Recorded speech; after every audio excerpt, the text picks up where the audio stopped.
It's day 88 for me. Day 88 for me. Happy Boxing Day. Happy Boxing Day, everybody. Thank you. I hope you had got lovely presents. I hope you have. What do people typically do during the Boxing Day? Some people, so there's this long standing debate about when presents should be unwrapped. And um, some people think it should be unwrapped on Christmas Day. Some people think it should be unwrapped on Boxing Day, hence the name Boxing Day. So I suppose if you're watching the replay or if you're joining me live, I want to know, when do you unwrap your gifts? It'd be good to know what your experiences are or your tradition is, or culture, tradition as a family is, because every family, derives or makes their own culture based on what is around them. But yeah, I hope that sorry, I'm just sharing the live, just sharing it so that people can join. For those that can join me this evening, just sharing that. Yes, I'll share it now. So today has been a very restful day for me because it's been a very busy couple of weeks and I have rested. I wonder what it was for you, but I hope that you've managed to spend some quality time with your family and that you've been able to get some rest. It's good day from here, all the way in England. It's evening right now, but I know some of my engagements is from all over the world. Some from Canada, Australia, Austria, France. I want to just say a big thank you to all of you that are engaging with me, and I thank you for your consistency, for your support. I wouldn't be here without you. Page is growing. Got a lot of people that are, now part of my team and community. So I thank you for that.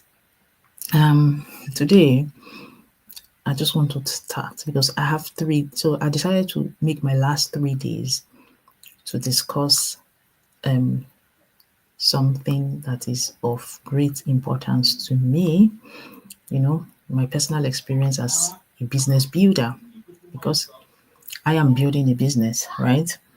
But it hasn't been smooth sailing. And I'll tell you why it hasn't been smooth sailing. But before I go into that, I'll just give you a little bit of my background and maybe why I chose to do a business. God, I don't know if you can hear me. Let me see. Hopefully, I've not been talking to myself all this while. Let's see if you can hear me. Oh dear, oh dear, oh dear. Just checking that you can hear me. Okay, you can. Yep. Anyway, the volume was low, so I thought that you couldn't hear me. So anyway, so I am just sharing my experience again. I live in England with my children. I have 2 children. I am a data analyst by profession, of which you would see. You probably could have clocked that from my page if you have been, if you've been following me. I'm a data analyst by profession. I actually studied statistics for my first and second degrees. So I have both a degree and a master's degree in statistics. And of course, at the time when I was studying it, I was like, what am I doing? I don't even know what I was doing, but I just went into the university. It turns out that it's a very, what's it now? Shall I say a very lucrative profession right now, and very much in high demand, to say the least, because there's a lot of demand for biostatisticians. Statistics can be broken into several parts, but that's not what I'm here to talk about anyway. But that's my day job, which is what I did as a day job, which is what I'm doing as a day job.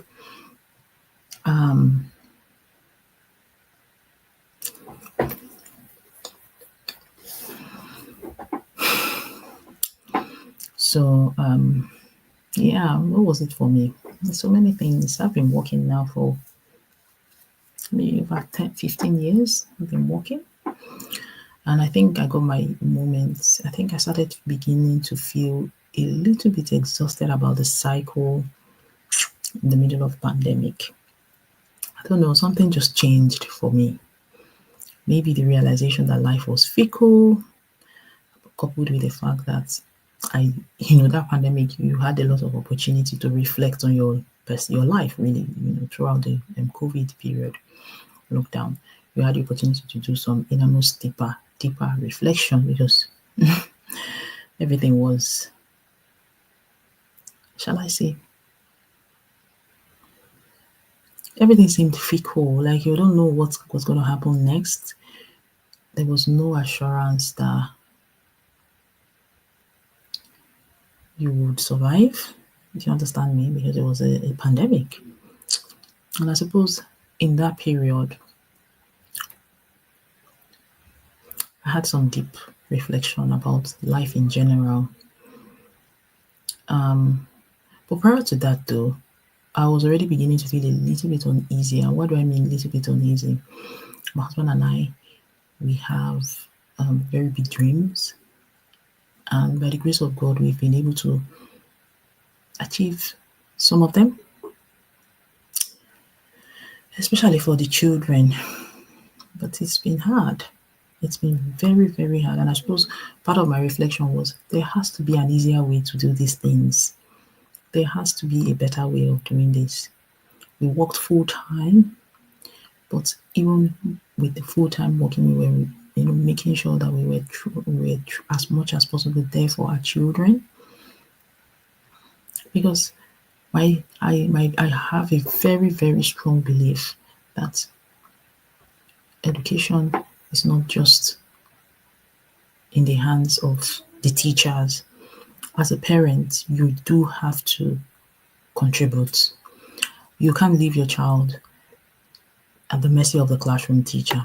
Don't get me wrong, the classroom teachers are doing a fantastic job. But I believe that when they come home, there has to be reinforcement. There has to be reinforcement. And what that meant was you being intentionally present. Like when I say intentionally, like I literally mean, what did you do in school today? What topic did you study? How do you find the topic? Okay, come and do this for me. Show me that you understand it. That is how intentional you have to be. That's my own personal belief anyway. For some people, they don't, but I just know that if I wanted better for my children, if I wanted them to stand out, if we wanted them to achieve greater heights than we did, we had to be more present. We had to do things a bit differently for them. So we work full time. We spend whatever free time we had, it was with the children. We invested all of our time and energy on extracurricular activities, invested all our time in the academics, and to God be the glory, it's paid off. It's paying off. But what is happening is that we are exhausted. And I was like, surely there must be a way to earn some money that would give me time freedom. Because the problem was we had to show up to work every single day. We had to show up to work every single day.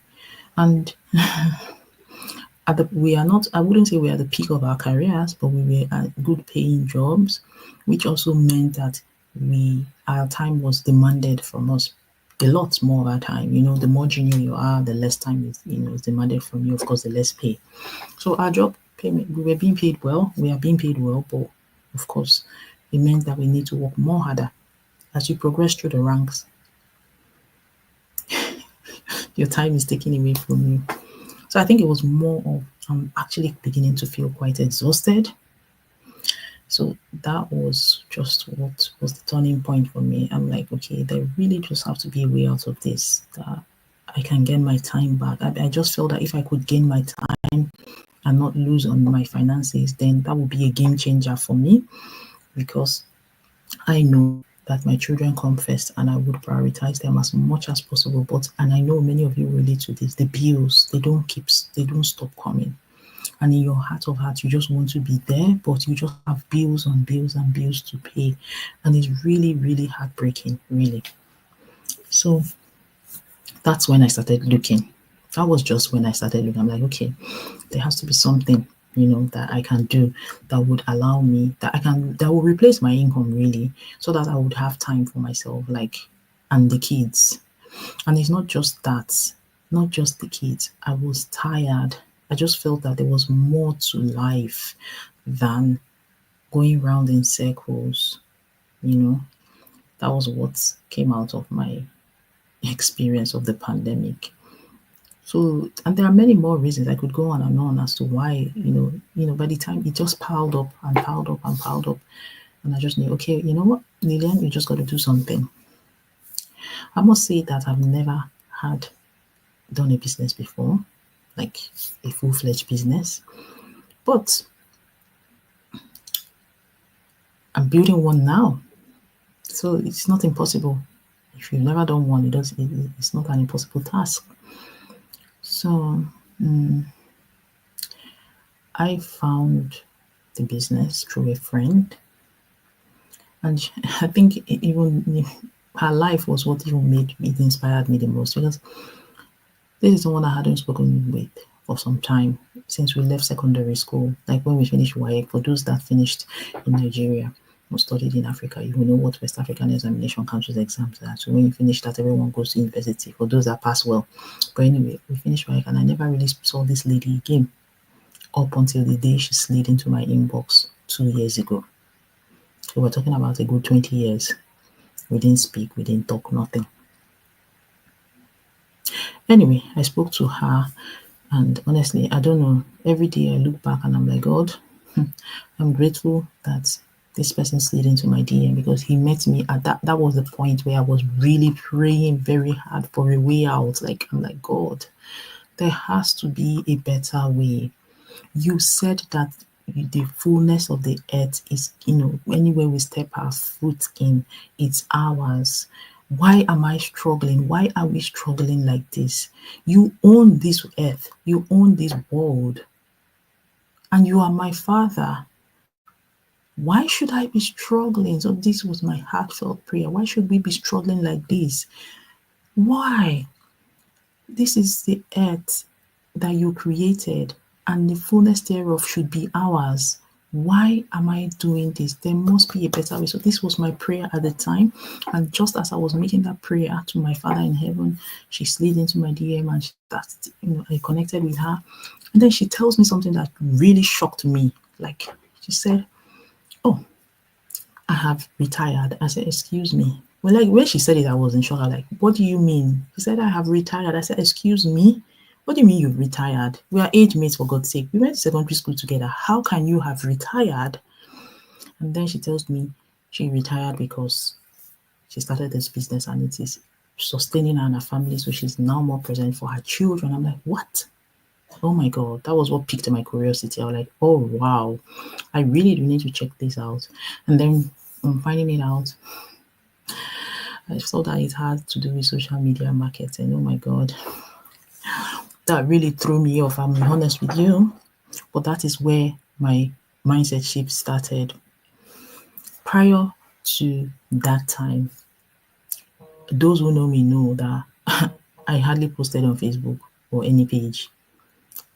You didn't see me anywhere. I was just a silent follower. Because I believed in keeping my life private. And if you're still following me now, you will notice that there are some aspects of my life that I keep private. For example, I do not show my children's faces because that is what I've decided to do. And my son has expressly told me not to. So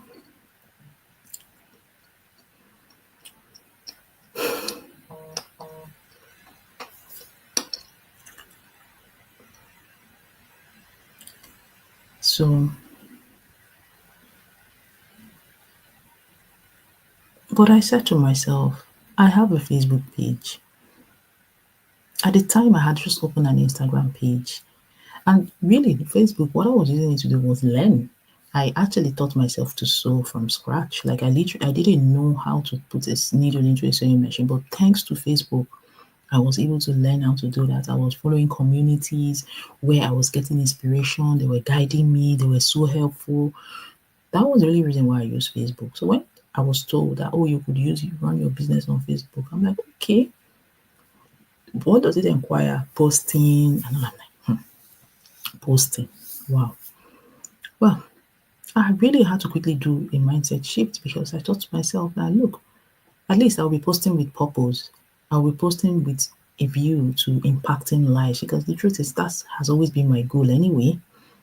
Sometimes even before I started the business, I always ask myself this question: what is the meaning of my life? Is my life just to be a staff of someone working? What's my purpose? What's my dream? What is it that God really wants me to do?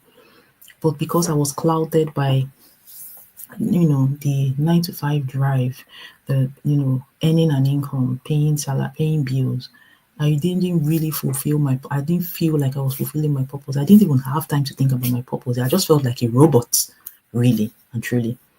I just felt like a robot. I didn't know what am I good at. Yes, I went to school. I studied. Yes, there are so many people that went to school and have a degree, but they never used their degree to do anything. They followed their passion. So to me, I'm like, okay, I've always wanted an avenue where I can impact lives. I've always wanted an avenue where I could be a mentor. Wow, this might just be the right opportunity for me. This might just be the best. These are the things that went through my mind, and this is what the business gave, the opportunity gave me. But it required me to shift my mindset from not being a social media person because I wasn't genuinely. Like, I've had people on my phone tell me, "Oh, I'm not a social media person." I'm like, yes, I know that because I wasn't as well. But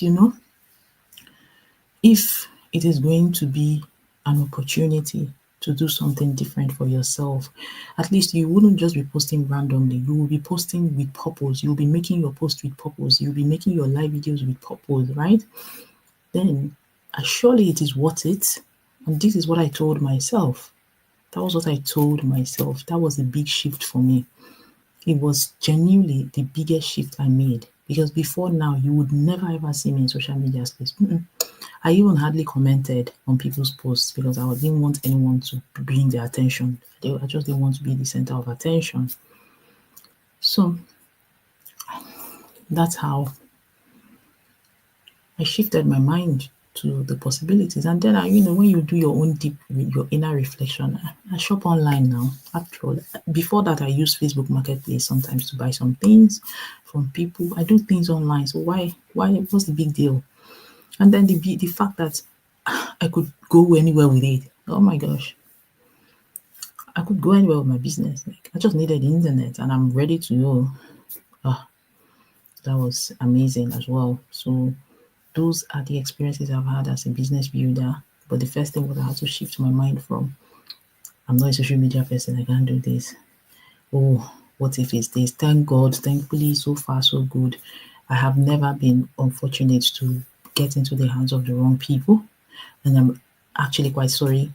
I'm saying sorry to those who have, but this one is not one of them because I've been here now 1 year and a half, going to 1 year and a half now, and I've been showing my face every day. If it wasn't genuine, I wouldn't bring my face here. I wouldn't. You won't even be seeing. You wouldn't have seen me. Even if you had seen me in the beginning, you won't be seeing me now because that's what happens. Things that are not sustainable, you can tell. So I think for me, I wanted to do something different for myself. I had to shift my mindset from I'm a private person to okay, I can do things with moderation. There has to be balance. I wanted to discover my talent. I wanted to follow my passion. And if everything is now happening online, then why not? Why don't you take advantage of the online space? Right? And that was me. And that's how I shifted my mindset and took that leap of faith a year and a half ago. And I know big things are happening. 2025. I know that. But before I say anything more, I just want to call it an evening here. Tomorrow I will come out and talk about something else, another area of this mindset shift. It's not mindset shift, my experience as a business builder. But I'm just saying this today because it's 26 today, and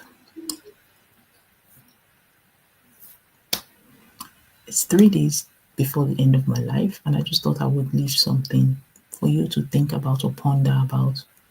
Don't let 2025 be the same. Change your mindset. Believe that you can and you will. A couple of days ago, there was something I came out and said things happen twice. It happens first in your mind, and then it happens in reality. So if you are the person that, oh, I can't do this, honestly, you won't be able to. But if you're the one that says, I can do this, after all, that person that is doing it, he also did it, why can't I? Then you will. And it is not just in business, in every aspect of life. It's different when you do not want to.